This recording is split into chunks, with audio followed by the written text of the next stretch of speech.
All right, and we are on. Let's just get everything set up. If you're watching the recording afterwards, you can skip the first minute or two, probably. Already muted, excellent. Switch this over to live chat. Shouldn't be anything else. So now we just get Google Earth up and ready.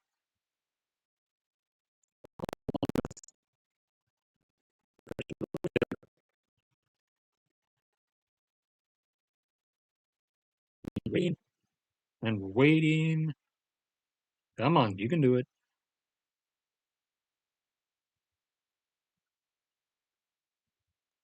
Hello. There we go. And we go over here to bookmarks, have those all ready. All right, I'm going to take a sip of water, and this one really should be short this time, unlike the last time. We're not over here, we're going over here, this general area once again.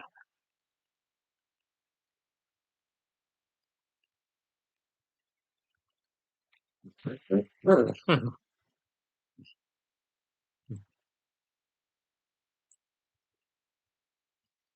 right, so while we're waiting for people to show up, let's just look at this real quick. Where is it? The Euphrates River in Iraq, the larger of the two that Iraq relies upon, which also Syria relies upon.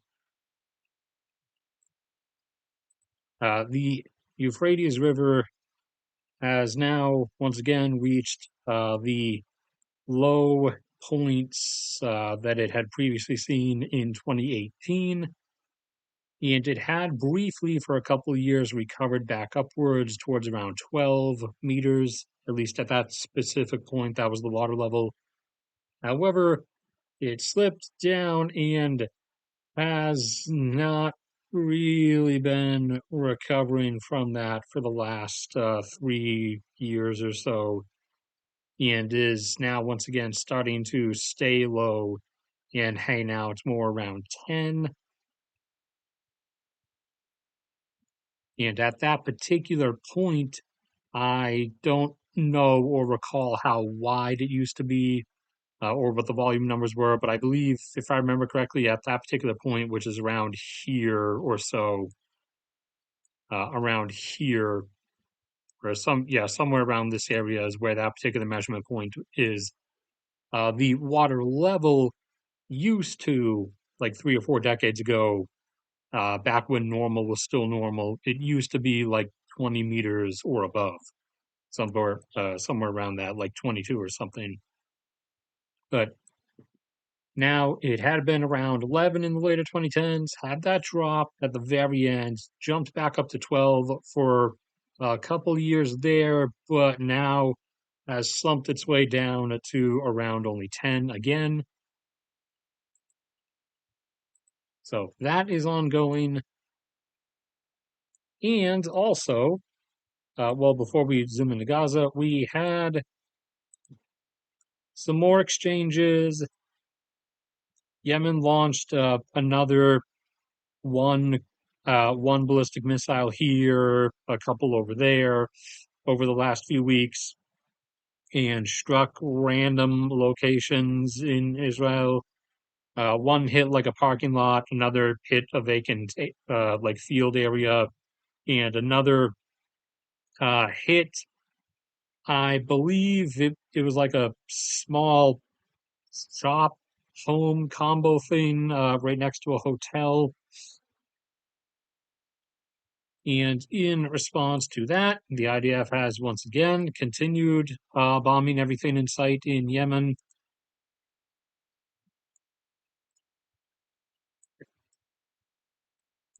But the main development now is that, as previously announced numerous times, or admitted to after denying that that was the intention for the first year and a half or so. The Israeli government admitted that actually, yes, the intention is just to occupy and annex all of Gaza. Nobody with a functioning IQ level actually thought anything different. But now they already have perma occupied the northern areas, the middle areas here, and basically everything in the south down there. This little like strip is where a huge number of the remaining Gazan population is like forcibly concentrated.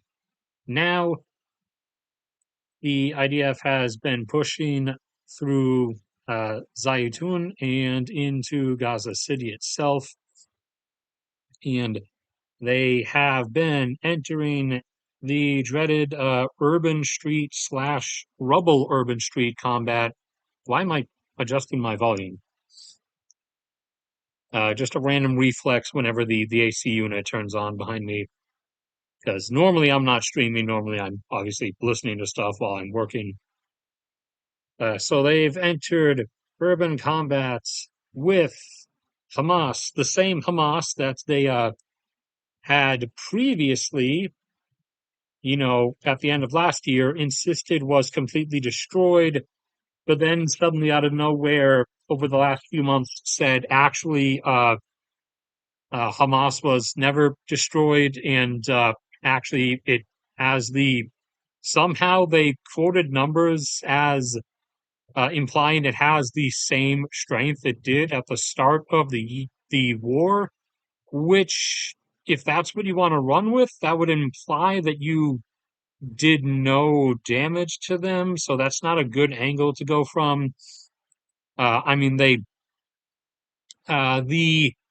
best non-Palestinian, non-Israeli observations and military assessments were that probably around, in terms of membership, half of Hamas have been killed at this point, and they've essentially exhausted all of their rocket supply, but they're still there, and they still have like RPGs and AK-47s, so they can still wait places and, ambush you when you roll through like really dense, tight urban streets, which is now exactly what the IDF is doing. So, you know, that's going to end well.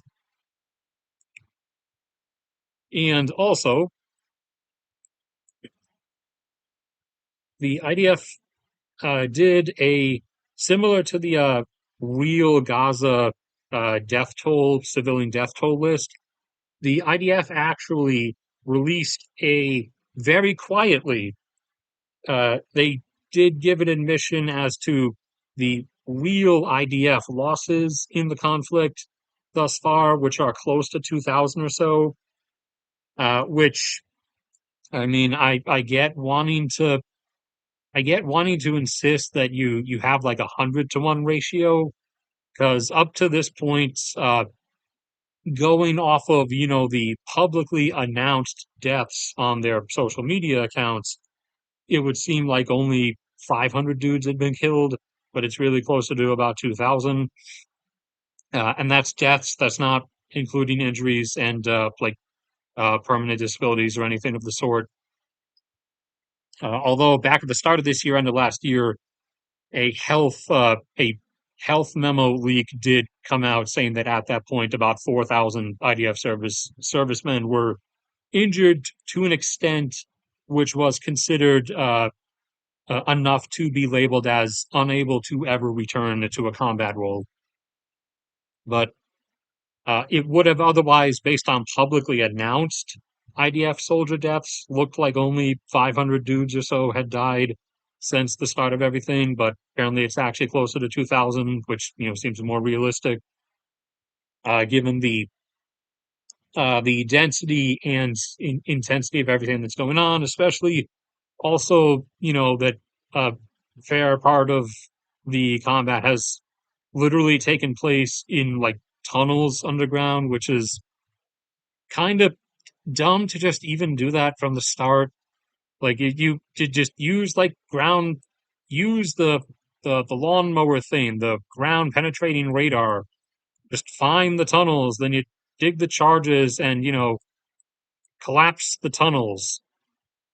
And they did this in a few places, but then just like the rest of the places didn't do it and just straight up infantry stormed into the tunnels. Like you're being dumb like deliberately. You're being intensely dumb for the sake of being intensely dumb.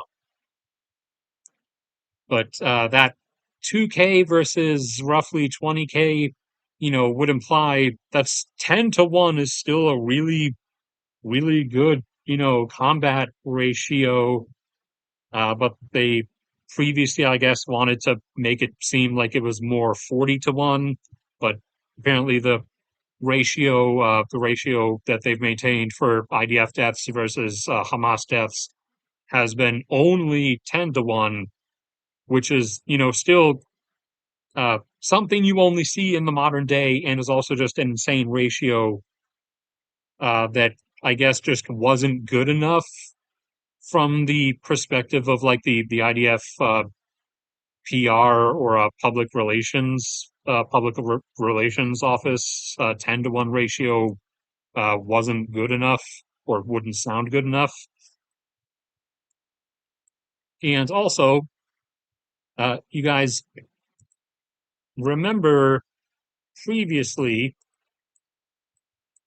that a very quiet, non-front page, very back page, uh, few articles and statements were released a couple months ago, uh, you know, admitting at the time at least that, okay, it's probably more like 80,000 people have been killed in Gaza.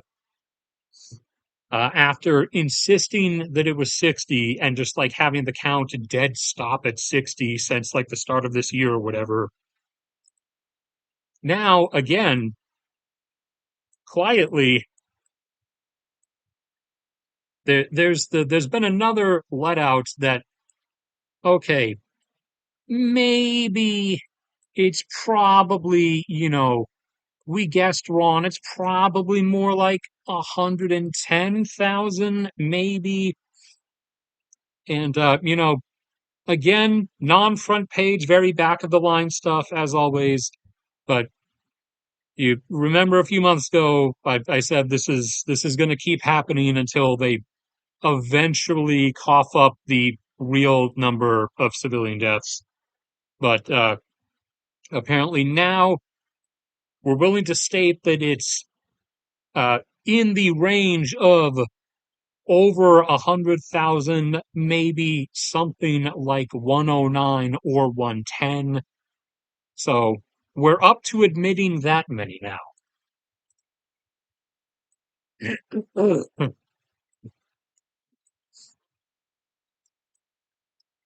Then elsewhere up here, we have had everything continuing to go on. Refinery for you, refinery blows up for you, refinery blows up for you, drone strikes, Flamingo cruise missile strikes. Probably Flamingo cruise missile strikes because those are the only things that could have gotten as far as Bashkortostan, as far as I'm aware, on Ukraine's part. Refinery strike, refinery strike, refinery strike, refinery strike, refinery strike, refinery strike. We've had, since the last stream, 3 more refineries have been struck in Russia and sent burning. And we are now in excess of 25% of Russia's petroleum refining capacity, along with also one of the northern oil export terminals has been shut down for a few weeks since it was struck. It was damaged enough to be unable to continue operations for the time being. And that was a total of 1.2 million barrels per day of liquids export capacity. Uh, Usually it exported on a day, when you round the averages to daily at least, usually it averaged about 1 million barrels per day and typically 200,000 barrels per day of refined fuels. uh, diesel, etc. So that has had to shut down, and capacity at other export terminals has gone up a bit to try to compensate, but they cannot compensate for the entire thing. And also, again, accounting for not just the refineries that have been hit recently, but remember last year and earlier this year, all the oil storage depots all over the place that were also struck. There's nowhere near as much storage capacity available to the Russian oil industry as there previously was. And also, on top of dealing with that loss of export capacity, there's also 25% fewer refinery destinations to send it to, even for domestic consumption. So, some portions of Russian oil production are going to have to be further shut down, abruptly shut down, as opposed to continuing to fall down just the slope that it's been going down since about 1 year after the war started, after that first abrupt drop. Now they're going to have to do a curtailment and pause. I don't know how much it will be because, again, I don't know uh, how much of that terminal can be compensated for elsewhere. I think I've seen possibly up to half, but they're not positive. And then there's also, all the domestic refineries and everything that are offline, and all the depots that spare oil cannot be sent to anymore. So this is going to be another, because there was the customer absence drop from starting the war, and then there's the degradation of their ability to maintain their production since then. And they were holding on for the last few months. They were managing to stall stuff out, but now it looks like they're going to have to do another abrupt drop. Again, by how much, I cannot say at the moment, but probably if it's half of this, then it looks like probably a minimum of about 500,000 barrels per day. They're going to have to do an abrupt drop down to, which would see them drop down to around, as of the moment, 8.1 or 8.2 million barrels per day. And with old fields, which a lot of what Russia has are older fields, that's not good to. It's never good to shut things off, especially for any kind of prolonged period, because when you have a field and you puncture the field, remember the field is under pressure from the rock around it because it's deep underground. So it's all pressurized and everything. And when you puncture it, that pressure drives the oil up and out the escape that you provided. When you cut that off, all the oil has since been flowing from, the further parts of the field towards the more middle or more accessed parts following the reducing pressure gradient. And so there is a constant, gradient to flow down from higher pressure to lower pressure. However, when you shut stuff down for a prolonged period, you lose production capacity, like, we see with Iran after having had stuff shut down for like 5 years from 2018 until 2023. Because when that's not happening, then the oil in the field follows that pressure gradient and then sort of liquidly bounces back and stuff, and the pressure all like evens out and equalizes, and so you don't have that previous perpetual flow that you'd established before. A new version of it will begin again once you open the spigot once more, but because everything has evened out since then, the total like net gradient flow you're going to get is inherently going to be less than it previously was. But forcing them into the point of having to shutter that production is kind of the entire point of all of the strikes, anyways. Now, just wait and See if they strike the Novorossiysk export terminal down there, which would be like another million barrels per day or so of export capacity taken offline. So wait to see if that happens. And as well, we had their push out here from which they tried doing that little stick reach, and then there's another thing here, and then it goes up like this. So the little stick reach thing was destroyed. Is there an eraser here? No, that is an eraser.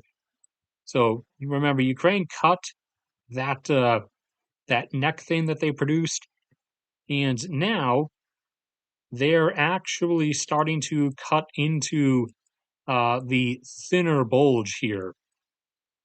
So we've crossed into a point where now in this particular area, Ukraine is actually starting to push back inwards. So we'll wait and watch as this goes. And because of all the, downed refineries all over the place and everything, this one, that one, that one, that one, that one, that one, that one, all the downed refineries have cut the available fuel supply domestically so far to the point that now it's no longer just it's no longer just Siberian regions and some of the southern regions. Oops, I didn't mean to pick highlighter. I meant to pick actual marker. Now it's just everywhere. As more pics and stuff and videos are coming in one after another from previously places where it wasn't, where there are now gas stations all over the place just running out of gasoline and also just cranking up the prices. Like I think they're across different areas, the prices are different, but now throughout most of Russia, it's averaging what would come out to over $4 a gallon. They price in rubles per liter, obviously, as the entire rest of the world uses liters. But for US viewership conversion, they're now over the point of everywhere being $4 per gallon or higher, which is not something that like they were at through a lot of the 2010s, like it was in the US and other places, as fuel prices in Russia are partially subsidized, somewhat. Nowhere near the extent they are in like the petrostates down in the Persian Gulf, but fuel prices in Russia were always domestically suppressed for the sake of partially keeping the population pacified. But now they've up and shattered beyond that threshold, and in some areas, uh, they're deliberately being kept at only like a bit over $4 per gallon in the Russian core over here, but in the other areas, the Urals, Siberia, and out beyond, they're starting to see amounts that convert into what would be over $5 per gallon when the gas stations out there actually have fuel in them. So that is ongoing. Also, oh yeah, also this, I have no idea what this was, but this was found amongst Russian troops whose positions got overrun. I don't know if this was meant to just be a very inferior way to transport a grand total of 3 anti-vehicle mines, or if this was meant to actually be like a Russian jihad suicide bomber bike. Like I'm getting to the point where I can't actually like come up for rationale for things anymore. And also, a bunch of majors, lieutenant colonels, and a few colonels were killed in a sabotage bombing behind behind front lines in Zaporizhia, as for some reason, you know, for some reason, Russia, the Russian forces, at least in that area, decided to have, the different regional like groups and deployments, commanding officers, like all meet up in person to discuss things. That feels like you really should be well beyond the point where you still do that close to the front line. But it happened, so they're dead now. And that is probably about it, I think. Like I said, this one was going to actually be short this time, for real. Not just because I'm trying to keep it short, but because that's the grand like stack of things. Although I do have to actually check chat, see what's going on.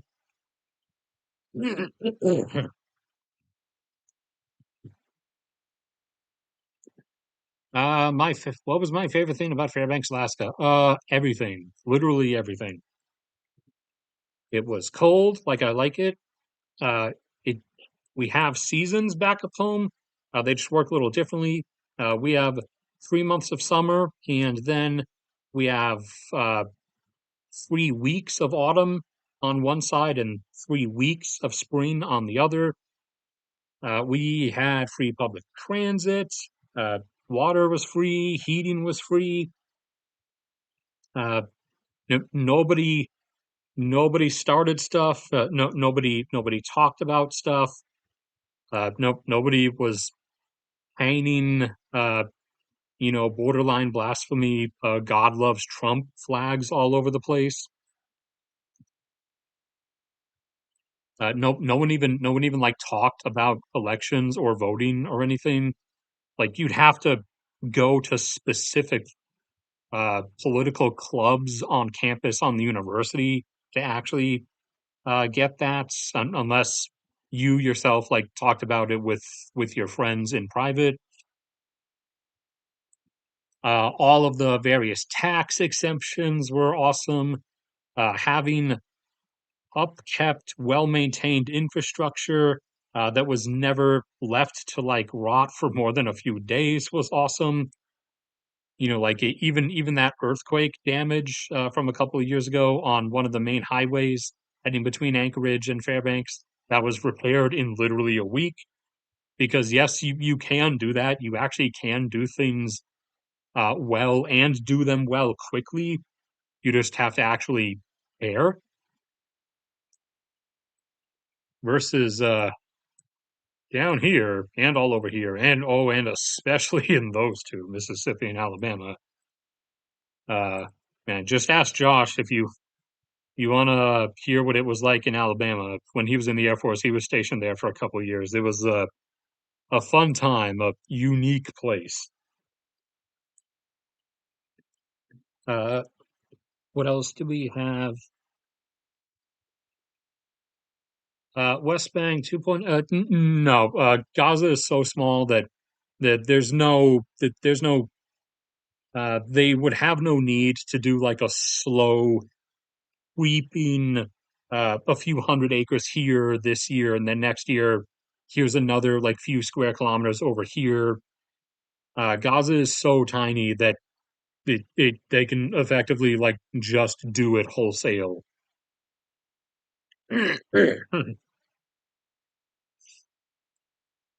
I have to go over here. We need AI. That's a name. You are banned. Thanks for pointing yourself out to me. That makes my job easier. All right, that's going to be it for this one then. Unless anything else pops up in chat, I'll check you guys in a second. Just let me chug some more water.